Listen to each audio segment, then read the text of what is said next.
हर रोज एक नई कहानी देखने के लिए चैनल को सब्सक्राइब करें और बेल आइकन दबाना ना भूलें।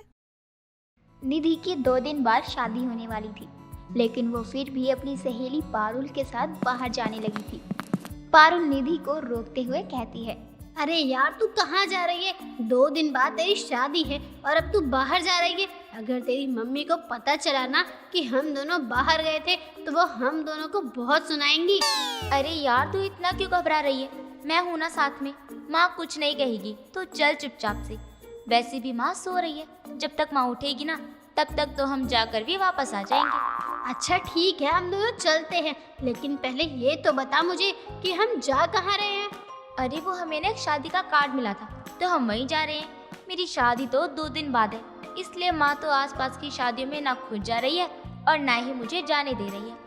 लेकिन मैं फ्री का खाना कभी नहीं छोड़ती हूँ। शादी है तो क्या हुआ, खाने के लिए ही तो जा सकती हूँ ना। यार तू कितनी पागल है, तेरी खुद की शादी 2 दिन बाद है और तू दूसरों की शादी में फ्री का खाना खाने जा रही है। अगर वहाँ कोई जान पहचान का मिल गया ना तो बेइज्जती हो जाएगी। अरे मैं तो बस कुछ खाने के लिए ही जा रही हूँ। और एक बात बता, जान पहचान की शादी में जा रहे हैं हम तो कोई ना कोई जान पहचान का दिखेगा ही ना। लेकिन कोई बात नहीं, अब तू लेट मत कर और जल्दी से मेरे साथ चल। हे भगवान, क्या होगा तेरा? शादी होने वाली है तेरी और अब भी तू फ्री का खाना खाने के पीछे भागती है।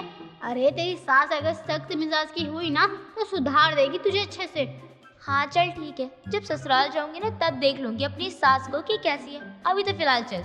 निधि को फ्री का खाना इतना अच्छा लगता था कि वो बिना कुछ सोचे समझे ही अपनी शादी से 2 दिन पहले फ्री का खाना खाने चली जाती है। और ऐसे ही वो पहले भी कई बार कर चुकी थी। अब 2 दिन बाद निधि की शादी आदित्य नाम के लड़के से हो जाती है और निधि शादी के बाद अपना ससुराल संभालने लग जाती है। कुछ दिनों बाद निधि की सास मनोरमा आती है और बर्तन निकालने लगती है। तो निधि कहती है, अरे माँ जी आप ये बर्तन क्यों निकाल रही हो? मैंने अभी धोए हैं। बहू, पास में भंडारा हो रहा है, चल वहाँ जाकर बर्तन में सब्जी पूड़ी ले आते हैं। आज शाम का भी खाना हो जाएगा। फ्री का खाना मिल रहा है तो बनाना ही क्यों? अरे वाह माँ जी, आप भी मेरी तरह ही सोच रखती हो। ये बात तो मुझे पता ही नहीं थी, लेकिन सही है, चलो जल्दी से भंडारा लेकर आते हैं, इससे पहले कि खत्म हो जाए। थोड़ी पूड़ियाँ ज्यादा ले लेंगे, कल सुबह चाय के साथ पूड़ियाँ तो चल ही जाएंगी ना। नाश्ता भी नहीं बनाना पड़ेगा माँ जी। हाँ, ये तो मैंने सोचा ही नहीं। सही कह रही है बहू, चल अब। निधि को तो फ्री का खाना खाना अच्छा लगता था, लेकिन अब तो निधि की सास भी निधि की तरह ही थी, जिसे फ्री का खाना अच्छा लगता था। अब ऐसे ही दोनों सास बहू हफ्ते में 6 दिन तो कहीं ना कहीं फ्री के खाने का जुगाड़ कर ही लेती थी। अब 7वें दिन बासी खा लेती थी। एक दिन मनोरमा की पड़ोसन जानकी उनके घर आती है और मनोरमा को शादी का कार्ड देते हुए कहती है, मनोरमा तुझे पता है मेरी बेटी की शादी तय हो गई है और कुछ ही दिनों में उसकी शादी है, तो तुझे जरूर आना है। मुझे कोई बहाना नहीं चाहिए कि इसीलिए नहीं आ पाई, ये हो गया वो हो गया। अरे मैं क्यों भला तेरी बेटी की शादी में नहीं आऊंगी? मैं तो जरूर आऊंगी। तेरी बेटी भी तो मेरी बेटी की तरह है ना। मैं अपने पूरे परिवार के साथ तेरी बेटी की शादी में आऊंगी। मनोरमा, वो हर घर में बस एक ही इंसान का खाना है, तो तू ही आ जाना। ये क्या बात हुई जानकी? अरे भला एक घर से एक इंसान को कोई बुलाता है? इतने सालों से हम एक दूसरे को जानते हैं और तू बस एक इंसान को बुला रही है। ये तो गलत बात है ना तेरी। अब तू तो जानती ही है मनोरमा, मैं अकेले ही सब कर रही हूँ और इतनी बड़ी शादी तो मैं कर नहीं पाऊंगी ना।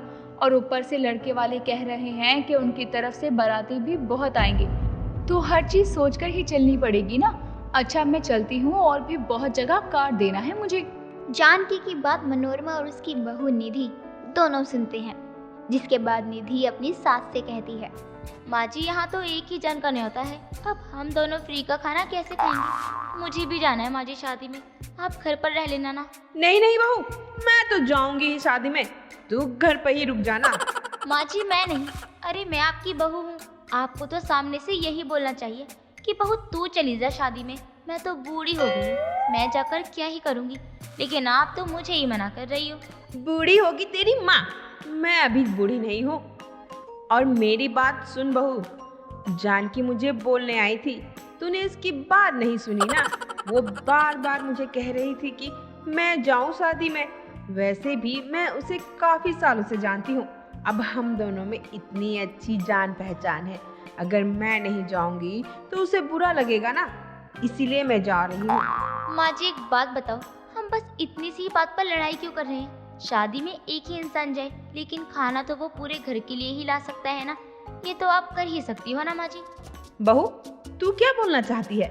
थोड़ा साफ साफ समझा, मैं कुछ समझी नहीं तेरी बात। माँ जी मैं यही कहना चाहती हूँ, आप जाओ शादी में और 3-4 प्लेट भर भर कर खाना घर पहुँचा देना, या फिर पन्नी में ले आना। ऐसे आप ही जाओगी ना और खाना भी आ जाएगा, वो भी फ्री का। बहू, ये तो तूने बिल्कुल सही कहा, हम ऐसे भी तो कर सकते हैं ना। चल अब मैं ही जाऊंगी और जैसा तूने कहा है मैं बिल्कुल वैसा ही करूंगी। अब मैं अपनी बहू के शौक को थोड़े मार सकती हूँ। मनोरमा खुद शादी में जाती है, लेकिन शादी से पन्नी में भरकर अपनी बहू के लिए और अगली सुबह के लिए काफ़ी सारा खाना भरकर ले आती है। दोनों सास बहू का फ्री का खाना खाने की आदत रुकने का नाम ही नहीं ले रही थी। एक बार निधि अपनी सास के पास जाती है और अपनी सास से बोलती है, माँ जी मैंने भी पास की जो सबसे बड़ी वाटिका है ना, वहाँ देखा तैयारी हो रही है। लगता है आज कोई फंक्शन है वहाँ पर। माँ जी तैयार हो जाओ, आज का खाना बन रहा है। वाह बहू वाह, क्या खबर लाई है तू। सच में सुनकर मजा ही आ गया। मैंने कल ही नई साड़ी ली थी, वही साड़ी पहनकर जाऊंगी वहाँ, ताकि लोगों को लगे कि हमें बुलाया है। माँ जी वो तो कह रहे थे कि वो आज बाहर से ही खाना खाकर आएंगे, तो इसीलिए उनके लिए आज हम फ्री का खाना नहीं लाएंगे, अपना खा लेंगे और थोड़ा बहुत खाना कल के लिए ले आएंगे, ज्यादा नहीं, क्योंकि कल तो गली में भावना के बच्चे का मुंडन है ना। बहू, तूने तो पूरी प्लानिंग कर रखी है, क्या करना है और कैसे करना है। चल अच्छी बात है तेरी। अब दोनों सास बहू फिर से तैयार हो जाती हैं फ्री का खाना खाने के लिए। शाम को दोनों वाटिका जाती हैं और खाने लगती हैं। तभी एक आदमी आता है और बोलता है, हेलो, आप कौन सी कंपनी से आए हो? अरे भाई, हम किसी कंपनी से नहीं आए हैं, हम तो लड़के वालों की तरफ से हैं। और आप कौन हो भाई साहब? मनोरमा की बात सुनकर वो आदमी हैरान हो जाता है और सिक्योरिटी को बुला लेता है। सिक्योरिटी, ये क्या हो रहा है? हाँ, ये लोग यहाँ के मुफ्त का खाना खाए जा रहे हैं और कह रहे हैं हम लड़के वालों की तरफ से आए हैं। इन्हें तो ये भी नहीं पता कि ये हमारे न्यू ऑफिस के लॉन्च की पार्टी है। मनोरमा और निधि दोनों हैरान हो जाती हैं, क्योंकि अब दोनों पकड़े जा चुके थे। उन दोनों के आसपास काफ़ी भीड़ भी लग जाती है। तभी वहाँ भीड़ में से मनोरमा का बेटा आदित्य आ जाता है। माँ, निधि, आप दोनों यहाँ क्या कर रहे हो? बेटा, हम तो यहाँ फ्री का खाना खाने आए थे, लेकिन पकड़े गए। इन्होंने हमें पकड़ लिया। अब तू कुछ कर ना बेटा। माँ, आपको शर्म नहीं आती? फ्री का खाना खाने के लिए कहीं भी घुस जाती हो। निधि, तुम माँ को समझा नहीं सकती? पूरी पार्टी में निधि और मनोरमा और आदित्य का बहुत मजाक बन जाता है, जिसके बाद आदित्य उन्हें काफ़ी सुना देता है और फिर वो दोनों कभी फ्री का खाना खाने के लिए नहीं जाती हैं। दोस्तों, अगर आपको ये कहानी पसंद आई तो इसे लाइक करें, शेयर करें और कमेंट करके बताएं कि कहानी में आपको सबसे अच्छा क्या लगा।